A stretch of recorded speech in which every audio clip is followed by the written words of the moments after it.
like, CJ hating on, he been hating on Al, he hating on Boots. I mean, he hating on Boots, man. I can't, oh my God, CJ, he hating on Boots for no reason, man. And he just a hater. And what he say be lying. And then you fast forward from what I've been saying about Al for years now. Before the pandemic. And now the comment section is, oh man, CJ, you was right. Nigga, I ain't got no reason to hate on niggas, man. You know what I'm saying? I'm consistent across the board with this shit. Yeah, CJ hating on Boo. Told y'all, man, nigga. Telling y'all, dog. Y'all never want to listen. Y'all want to live in a fantasy. Over here, we live in a reality. But let's talk about Al. Got some more shit. So, you know, I guess it's about the time when Al was about to, I was going to put this on the Patreon. I'll put it on the channel. I guess it's about the time where Floyd was getting done with Jay Prince. And we all know the story, what happened where Jay Prince had to get shook down, he had to get that $600K out of Floyd. Bob Arum told that story. So I guess he was looking for new people.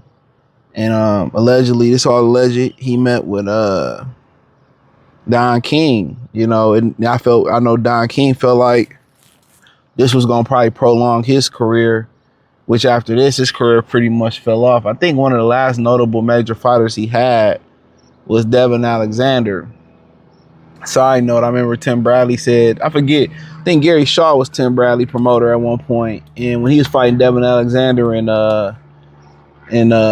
Pontiac, Michigan, where the Lions used to play at the Silverdome, he said he knew his shit wasn't right. He was hopping into like a work van, and Devin Alexander was getting in and out of limos for his press conference. Okay, a side note, and apparently Don King, and I'm just not gonna tell everybody that was there, had a meeting with Floyd, and you know, he was trying to sign Floyd.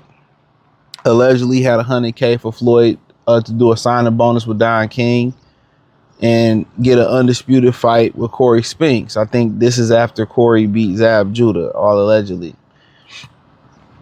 And, you know, Floyd basically was telling Don that he was going to fuck with Al Haymon. Now, if you don't know how Al Haymon got into the boxing game, I believe it was Vernon Forrest who got him into the boxing game. And he begged Al Haymon to, you know, get him a fight with Shane Mosley. I believe Aretha Franklin told Vernon Forrest, if you are blessed to have Al Haymon in your life if you get Al Haymon and work with him. So he convinced Al to, you know, get into boxing, promised him he could beat Shane Mosley. When he beat Shane Mosley, Al was in the boxing game.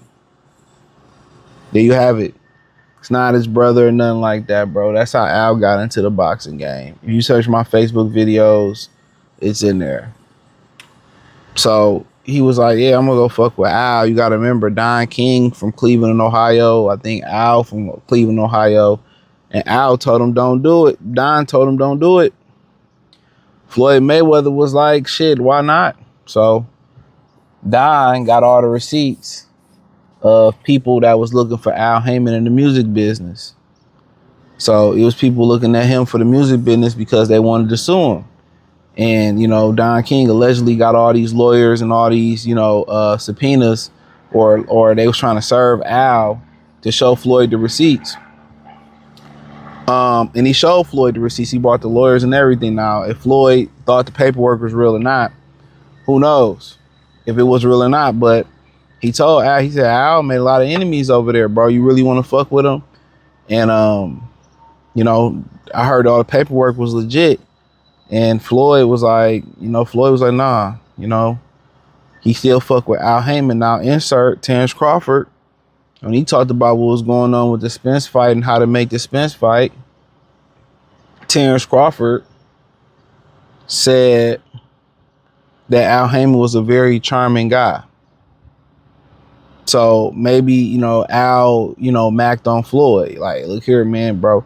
So apparently Floyd ended up, obviously we know, signing with Al for no signing bonus. Let's rewind back again. We had Errol Spence who said he think when he signed with Al, he didn't get a signing bonus.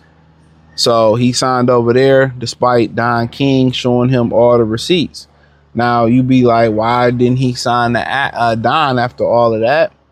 Well, he told somebody that was at that meeting allegedly that he didn't sign with Don King for how he treated his fighters and specifically how he treated Mike Tyson and robbed Mike Tyson. Now, some people will say, you know, these fighters didn't have a business together. Therefore, that's on the fighter and not the promoter. You know, I remember a guy talking about Diddy was trying to take his publishing or his publishing, I think. And he was like, for like 10K. He was like, hell no, nigga, you tripping? And he was like, you know, was like back to normal. Diddy wasn't mad about it. He said it was just, if they can fuck you over in the industry, they will. That's business one-on-one. If you can pull a fast one, they will. You know, more, you know, that's why a lot of great street people that's in the street do great transition into business, especially if they can lead to violence in the street, because that's all it is how many people can you take advantage of in business? That's all it is. And even if I toe that line of illegal, of being doing shit that's illegal, okay, I did a white collar crime. I took $1 million from them. A lot of times they'll sit in a low security cell, jail, and get out and still keep that $1 million. So he said he just couldn't fuck with Don based off what he did with his fighter, so his reputation. So he was like, shit, you know, even though I gotta meet Al Haymon in the back of a fucking Starbucks cafe, and he come to the gym and we gotta cover all the windows up. I mean, honestly, that should been your telltale sign. When he comes around, y'all gotta cover all the windows and shit up. He can never be seen in public, cause I told y'all, anybody that's moving like that is suspicious. You know, and that's kind of, you know, he didn't care. So to be honest, I feel bad for anybody that's going through what Floyd going through. But you know, like my boy, my Haitian brother Chris said, he said, man, he did some fucked up shit. You know, throughout his career, I'm not gonna, you know, say the stuff that he did, but he did a lot of effed up stuff, and you reap what you sow. And when you up and you flashing that money in people's faces, dog, guess what? It's gonna be a long way down. Humility go a long way. But he was warned. He was warned, bro. He was warned. He was warned. The Golden Goose, Al Haymon fucked over the Golden Goose. You know, and I was talking to somebody on the horn yesterday, and they forgot when, you know, it was said that Sam Watson was losing all these businesses. You know, Al Haymon allegedly starved a lot of the people around him, man. He fuck over everybody. If these people in business live by ethic code, you let me fuck you over, I will fuck you over. And that's just what it is. And for years, I've been telling y'all this shit, man.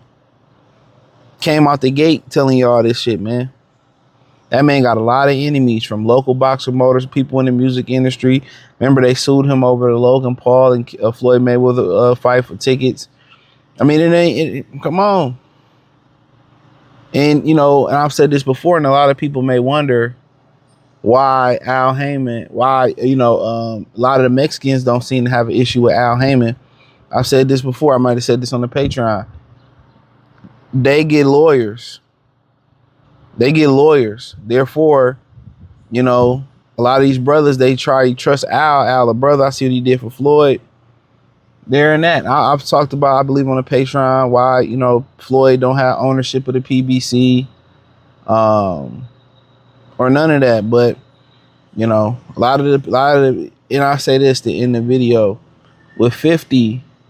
The reason, like, 50 took it personal, and I was talking to somebody on the phone yesterday. 50 took it personal that Floyd chose Al over him and started going at Floyd. But what 50 have to understand, and hopefully this video get back to 50, it wasn't personal. It wasn't personal. He couldn't leave Al Haymon. If he had left Al Haymon, this is my personal beliefs. You know, from, you know, my people having conversation with PBC fighters, it was my belief that Al Haymon was gonna make it bad for these guys if they left him. He threatened one fighter that's still semi-active. You know, if you leave me, I'm gonna make it bad on you, bro. I'm gonna make it bad. So he said, I can't leave. I believe Al Haymon has a lot of secrets. I think when you talk about the PBC drug testing being confidential, I think it's a lot of these dudes who popped hot and they swept it under the rug. It's a lot of times where these dudes catch cases that y'all don't hear about that Al Haymon take care of and sweeping under the rug.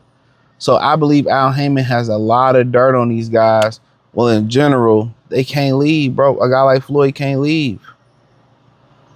And if you do leave, you got to pay your exit fee. Look at Danny Garcia. What he did versus Lara. Everybody thought Lara beat him. Nah. Then, Danny had to fight for his freedom papers. Allegedly. So, it's a dirty game, bro. Deontay Wilder had to give up allegedly the Helenius fight purse to be able to go free. And notice a lot of these dudes, they leave Al Haymon and they don't win. Look what he did to Michael Williams Jr. allegedly when it came to that Broner shit. This motherfucker a dangerous man, bro. He a dangerous man. And if you feel bad for Floyd, he knew what he was getting into. He was warned. He was shown real paperwork from lawyers what Al Haymon was doing to niggas, man. But I say this, like I told somebody on the horn the other day, Al Haymon's greatest contribution to boxing was his creation of 24/7 on HBO. That was his greatest contribution to boxing. But hey, thumbs up the video, share the video, subscribe to the channel, find me on X, Facebook, Kick, Twitch, Instagram, the whole nine. Peace.